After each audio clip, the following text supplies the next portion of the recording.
En Guinée-Bissau, le bras de fer post-électoral se poursuit. Les résultats de la présidentielle sont toujours contestés. Umaro Sissoco Embalo revendique la victoire, mais pour l'opposition, le Parti africain pour l'indépendance de la Guinée et du Cap-Vert, le contentieux n'est pas tranché. Hier, son président intérimaire, Cipriano Kassama, a même renoncé. Darikaline Lopi, vous avez couvert sur place les législatives et cette présidentielle. Où en sommes-nous à l'heure actuelle? Alors pour la première fois, la CEDEAO a eu un ton plus ferme dans son communiqué. La communauté économique des États d'Afrique de l'Ouest remet en cause les deux investitures présidentielles. Finalement, c'est une manière de renvoyer dos à dos les deux partis. Donc Domingo Simões Pereira, le candidat du PAIGC, est arrivé deuxième selon la CNE, et Umaro Sissoco Embalo, le candidat du MADEM G15. Je vous rappelle que la Cour suprême doit encore statuer sur un recours déposé par le PAIGC. Le parti historique en Guinée-Bissau dénonce une fraude électorale et veut un recomptage des voix. De l'autre côté, Umaro Sissoco Embalo réside maintenant dans la résidence présidentielle. Il a même indiqué que le gouvernement serait au travail dès ce lundi 8h du matin. On peut dire, Nidia, que la situation est tendue. J'ai pu tout à l'heure m'entretenir avec Julien Oussou, coordonnateur au sein de WANEP, le réseau pour l'édification de la paix en Afrique de l'Ouest. Il est très inquiet.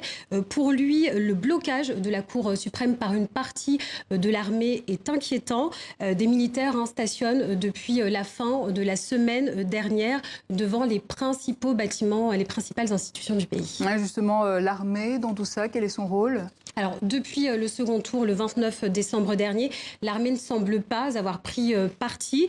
Et d'ailleurs, la CEDEAO lui demande, je cite, de se tenir à l'écart du champ politique et d'observer une position de neutralité absolue. L'organisation ouest-africaine observe donc avec une grande inquiétude, dit-elle, la situation sur place. Pour l'heure, tout est calme, d'après les Bissau-Guinéens avec qui nous avons pu nous entretenir. Mais le spectre d'un conflit plus grave est redouté. La sécurité, la stabilité, c'était finalement les deux enjeux de cette élection présidentielle.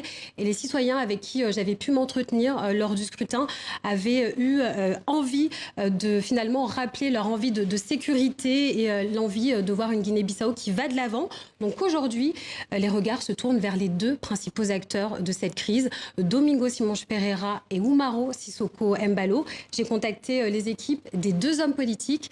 Du côté de Domingo Simões Pereira, on continue de dénoncer les intimidations qu'a subi le président de l'Assemblée nationale, qui a donc renoncé, vous l'avez dit, à la présidence par intérim.